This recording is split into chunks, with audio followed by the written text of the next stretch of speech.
naming Ama, Diyos naming banal, Diyos na makapangyarihan sa lahat.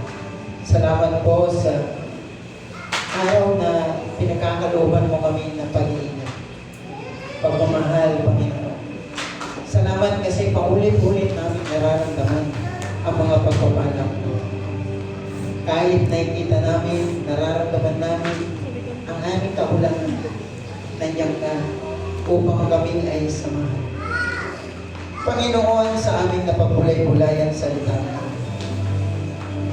dalangin namin nawa na ito po ay may sa puso namin at may sa buhay. Naniniwala kami, Panginoon, na binigyan mo kami ng tenga para maayos kami pangalaman. Maayos kami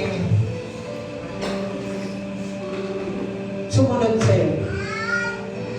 Ang salita mo na pagbubulay-bulayan namin araw-araw sa buhay ay pwedeng salita na magtutuwid sa amin, sa aming kalikuhan.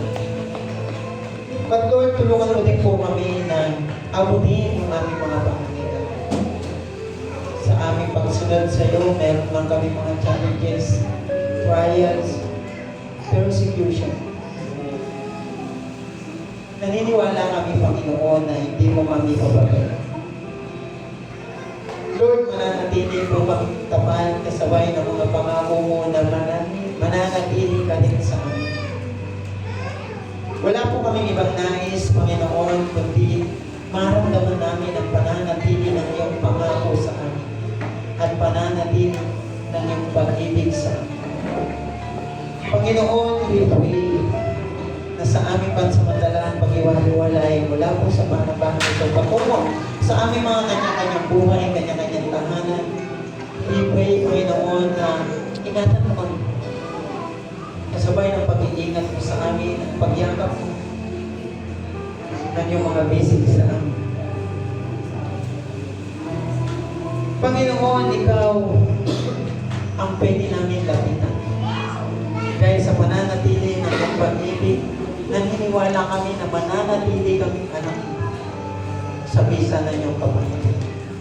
We pray na manatili ang iyong pag-iingat sa aming mga kapatiran, lalo-lalo na po, Panginoon, yung aming mga kapatiran na galing sa NCEC.